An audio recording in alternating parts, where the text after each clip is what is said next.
situation in Gaza. We can now speak with Juliette Touma from the United Nations Relief and Works Agency for Palestine Refugees. Thank you for joining us on the programme, Juliette. The latest we're hearing from Gaza is from the city of Han Yunis in the south, where residents say Israeli tanks have surrounded a hospital and university where thousands of people have been sheltering. What is the situation when it comes to medical facilities in Gaza at the moment?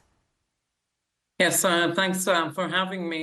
Actually, during this war a few weeks ago, on my first visit to Gaza, I visited Nasser Hospital, which was back then already overcrowded with people who have sought shelter in the courtyard of the hospital. Currently, just over 1/3 of medical facilities, hospitals, are operating in the Gaza Strip. And when I was there just this week, you're just overwhelmed by this very strong visual of these little structures that people have set up everywhere you look in southern Gaza. People who have been displaced 4 or 5 times, only searching for safety, which is very difficult to find. And some aid has been getting into Gaza over the past few weeks. How much, in terms of medical supplies, are you able to get to facilities in the territory?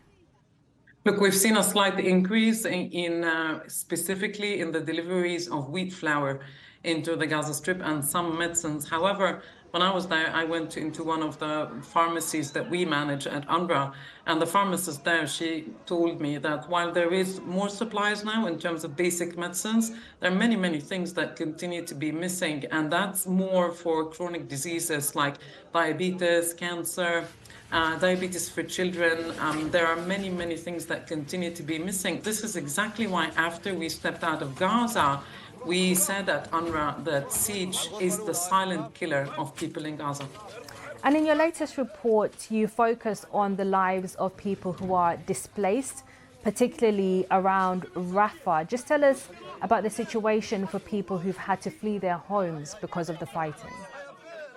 Look, it's a part of the Gaza Strip that quadrupled its population since the war began. So wherever you look, wherever you go, even if you try driving in on a wide street, it is impossible to drive a car because there are these little structures everywhere on the sidewalks, in the middle of the road, on any empty piece of land, by the beach, near the border with Egypt. Everywhere you look, people have set up these structures, all covered with plastic sheeting, very basic. I went into one of them, had 26 people, total inhumane conditions.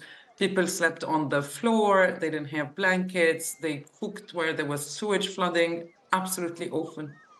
And Juliette, the news that we're reporting this morning is, the latest attempts to mediate between Israel and Gaza. Those seem to have failed. Yet again, how hopeful are you that there might be some kind of mediated resolution that would allow for more help to get to people in the territory? We're always hopeful. We cannot afford losing hope. What really needs to happen and what is long overdue, and we've been calling for this at UNRWA since the beginning, is a humanitarian ceasefire. In addition to that, there needs to be an increase in the flow of aid, all types of aid, and also a boost to commercial supplies, because as I was driving around, it was very evident that there are no markets. There are some stalls here and there selling vegetables, selling some canned food, but apart from that, there is nothing. So the humanitarian operation cannot do it on its own. It's not sustainable, not now, and not in the medium or long term. Juliette Touma from the UN's Relief and Works Agency for Palestine Refugees, thank you for joining us.